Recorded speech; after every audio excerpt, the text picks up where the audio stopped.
The Dales Way, an 82-mile footpath linking the towns of Ilkley in West Yorkshire and Bowness on Windermere in Cumbria. The route passes through some of the most spectacular scenery the Yorkshire Dales and the Lakeland Fringes has to offer.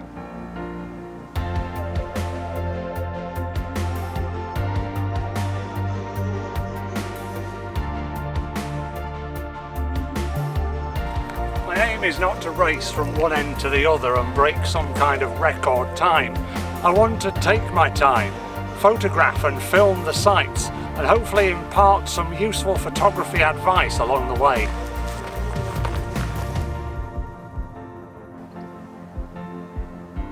So join me as I walk and photograph the Dales Way on the ultimate photo walk.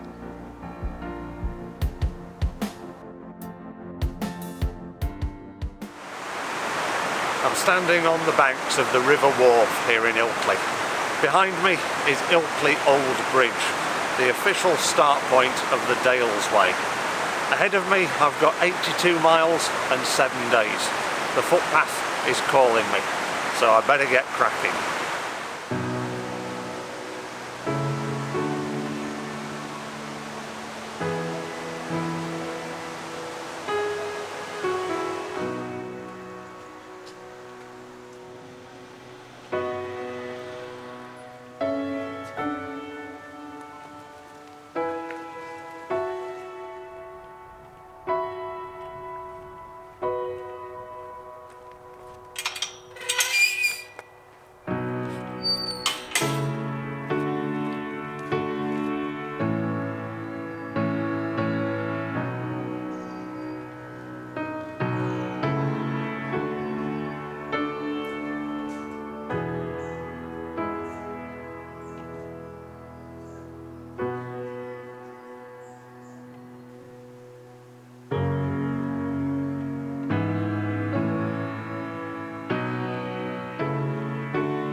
I'm continuing to follow the River Wharfe as I head northwards along this Dales Way footpath. In fact, we'll be following this river for the next 3 days as we head up towards Cam Head, which is near the source of this majestic river. Now, I know I don't really talk too much about gear on the Yorkshire Photo Walks YouTube channel, but I thought I'd just give you a brief rundown of what I'll be using on this trip, just as a bit of advice in terms of using equipment on a long distance walk like this. So to start off with, I'm using my Nikon ZFC as my stills camera. Basically, I'm using it because it's so light I can just slot it round my neck, have it here for whenever I want to take a photograph. So it's really handy that way. I've also got 2 lightweight lenses with it, the 16-50 which I've got on now, and I've also got a 28mm in my bag as well. To film, I'm using my Nikon Z6 with a 24-70mm lens. I'm also using a Rode little microphone which is hopefully recording me okay as I wander along. That kit's also very lightweight, a little bit bulkier than this, so I keep it in my bag until I need to do a little bit of filming. But I find the Z6 is brilliant for auto-focusing for doing shots like I'm doing. I'm also going to be throwing my drone up when I get beyond the parameters of Leeds Bradford Airport and the private estate at Bolton Abbey, so hopefully you'll see some shots from that as I go along as well. Now, I've only taken a few photographs so far, but bearing in mind that I'm only about 3.5 miles in, so I'm sure I'll take many more as we head along the path, and I'll share them with you at the end of each day that I walk. So look forward to those. I'm going to head up towards Bolton Abbey now and hopefully have a spot of lunch along the way in this glorious weather. There's been plenty of people swimming in the river. I'm going to have to try and tear myself away from doing that myself as it gets hotter and hotter as the day goes on. I'm looking forward to my pint in Burnsall already.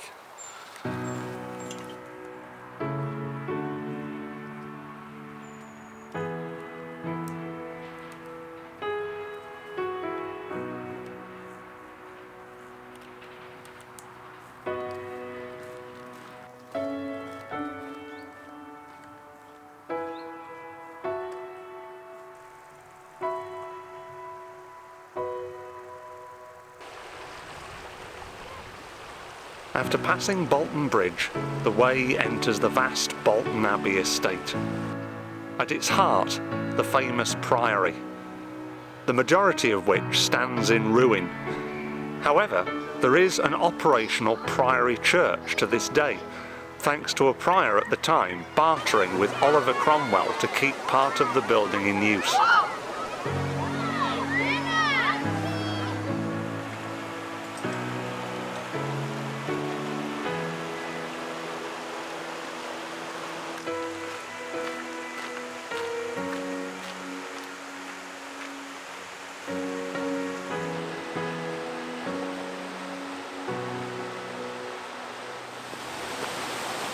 Continuing to follow the river wharf upstream from the priory, you soon come across the impressive raging torrent of the Strid, although when I was walking the route it wasn't very raging at all, as it was one of the warmest, driest periods on record.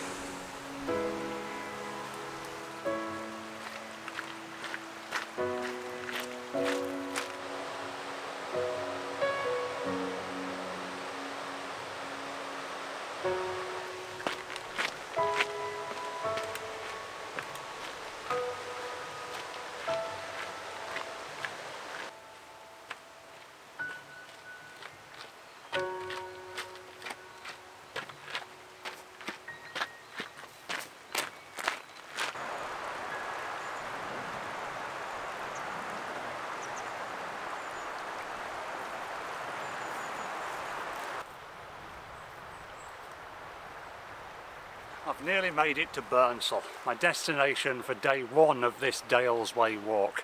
I've thoroughly enjoyed it so far, meandering my way up alongside the river wharf, which has kept me company all the way since Ilkley. From a photography perspective, there's a few things that have stood out to me on this first day, because often I feel that I'm a bit slow to get into things, but as I get going, the more photographs that I make and the more I'm pleased with those photographs. So the first thing that I've realised is I must look behind me. There's so much going on in that background there that because I'm doing this path in one and all in the same direction, then turning around every so often just gives me a different perspective and potentially something new and different to photograph. The next thing that I would like to flag up is being at ease with making photographs. Sometimes when you go out purposefully to make photographs, you can get a bit overwhelmed by it and you get to your destination and think, well, I haven't taken enough photographs, or I haven't done the landscape that I've been walking through justice. But I've tried to get into the mindset of being a walker with a camera rather than a photographer on a walk. By approaching it through that mindset, it's just put me more at ease, enjoying the landscape around me, enjoying the walk, and then the photographs will come as I've been noticing as I've been walking along. And it's not just all about those big vistas either.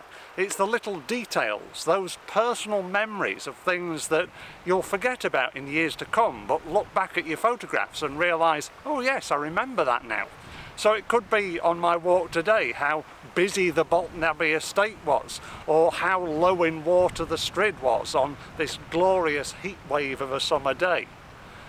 Anyway, I'm nearing Burnsall now and I'm really ready for that pint in the Red Lion, so I'm going to crack on and show you my photographs in a moment of day one on the Dales Way.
Another glorious day on the Dales Way.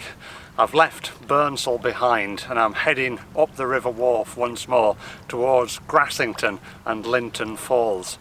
It's there where I'll be leaving the banks of this wonderful river, only briefly though, as I head up towards Coniston Pye, rejoining it again at the lovely village of Kettlewell. This river has played a huge part in the photographs that I've made so far, and although rivers often seem very photogenic, they can often be very difficult to get the right composition when you're making photographs of them. They sometimes, because they've got really strong lines, can lead the eye away from what it is that you're wanting people to look at in your photograph. Or if you're photographing directly across a river, then it can block your view and make the photograph look really flat. There are three types of photograph that I've been utilising on my trip so far. The first is looking along the bank towards a focal point, such as a tree stump or an interesting feature. That way you can isolate that feature but also break up the line so it doesn't take you out of the photograph. You've got something to stop and look at along the way. The second type of photograph I've been utilising is a shot to a focal point across on the other bank. Sometimes using trees to have a natural frame around it can also work to add a bit of extra layering to the photograph. So you're not once again flattening that composition, it has a bit of depth to it. And finally, if you find a vantage point like a bridge or a rock promontory that sticks out into the river, then you can utilise that to add a vanishing point. But make sure that you put that vanishing point in the centre of the photograph so it leads the eye straight through. If you lose that centre point, then you're going to lose the symmetry of the shot and it's just going to look all wrong.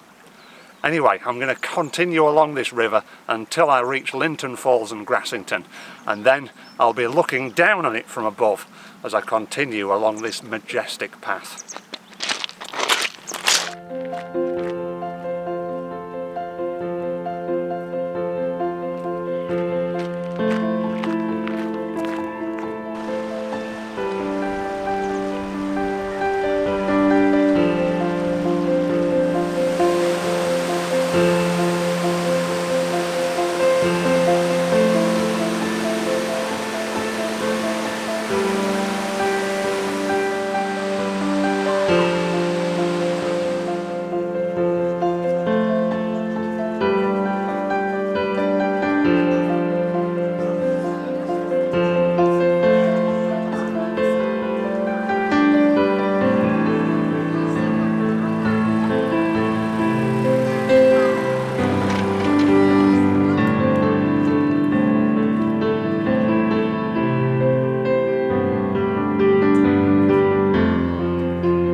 I've made it to Coniston Pye, one of the highest points on the Dales Way route. It's absolutely fantastic, the views from here. In fact, I can see exactly where I'm heading for, down into the Wharfe Valley, beyond Kettlewell, to my destination for day 2 of Hubberhome. When it comes to photographing vistas like this one, which is so spectacular to the human eye, it can be deceiving. Because ideally what we need is some kind of foreground interest to apply depth to our photographs. If you ignore anything in the foreground and just try and get a wide-angled vista from a viewpoint, then you'll often find that your photographs look really flat when you get them home and lacking in impressiveness. So by getting something like the rocks of Coniston Pye here in your shot, just to give the photograph an extra layer and a bit more depth, can really add something to your wide vista photographs. This view from the other side of the Pye, down Wharfdale and a bit of Littondale over there as well, is a perfect example of what I've just been talking about. Because we've lost the foreground rocks and it's just a blank landscape, it just renders a photograph looking very flat. If you're in a position where you can't find anything whatsoever to place in the foreground of your photograph, then just admire it with your eyes. On a long distance route like the Dalesway, you can be guaranteed that another brilliant photograph will be along the trail in the not too distant future.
Just crossed over the road near the village of Buckden, and my final destination for day 2 of my Dalesway walk is just in sight over my shoulder there, the village of Hobberholme, and more importantly the George Inn, where hopefully there's a pint of black sheep on the bar waiting for me with my name on it.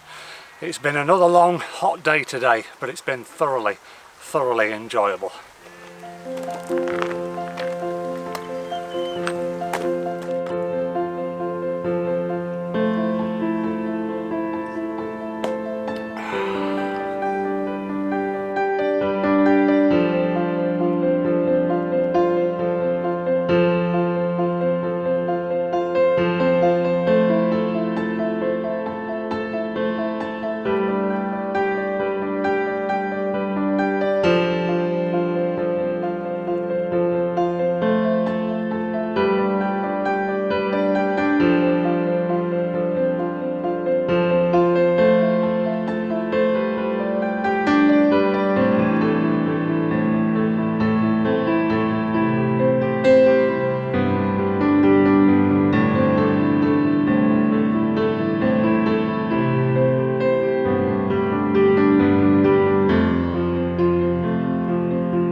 It's another glorious day on the way. I'm now leaving Hobberholme and heading towards Ribblehead.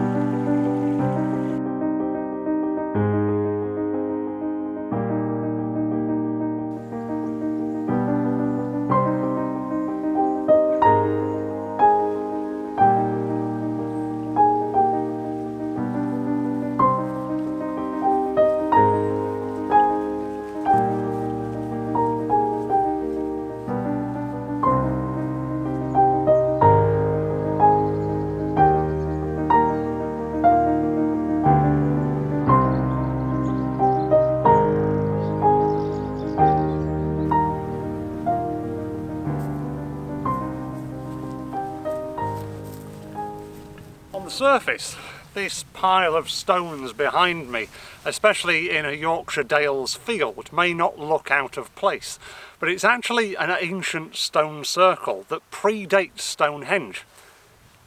I suppose they needed a bit of practice to get up to the bigger thing, didn't they?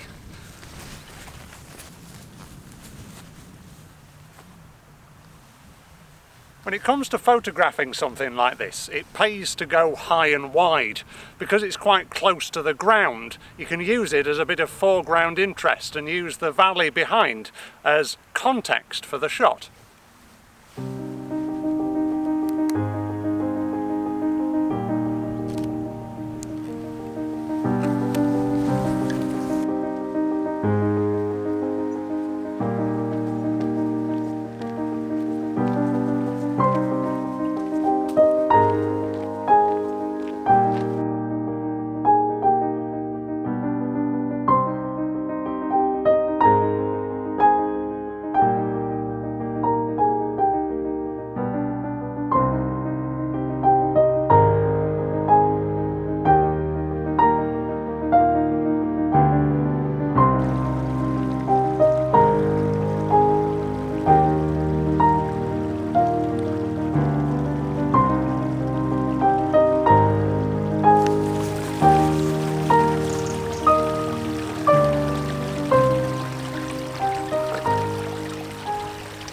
I've now reached Beckerman's.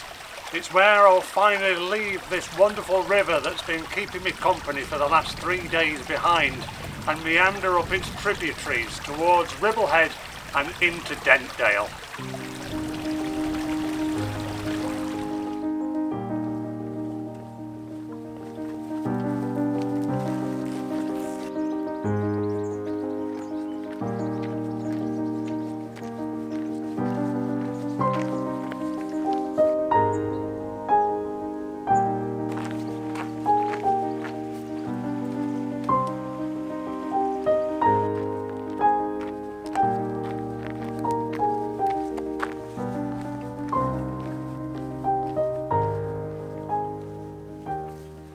As I continue to leave Wharfdale far behind me, the landscape around is becoming much more bleak, and with the looming presence of Ingleborough now on the horizon, it's starting to feel very desolate indeed.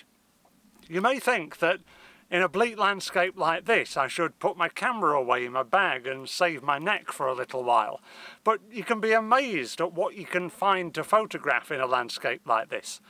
A little while back at a little farmstead I found a sheep's horn on a wall which made a really interesting aside picture. And I've also been using the path that I've been walking on as a vanishing point as it disappears on the horizon to emphasise the size and scale of the landscape.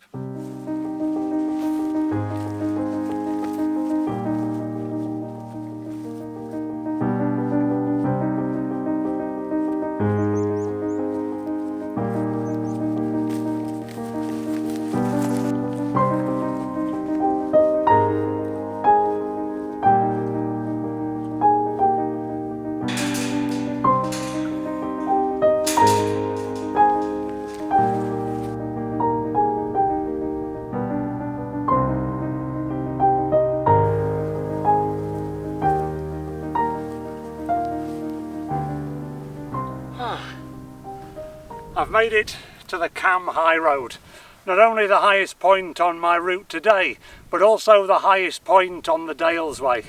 It's where the mighty Yorkshire Three Peaks come into view for the first time: Pennygent, Ingleborough and just over the ridge Whernside. It's downhill now all the way, hopefully literally not metaphorically, to my destination on day 3 of Gearstones and Ribblehead, down at the bottom of this magnificent track.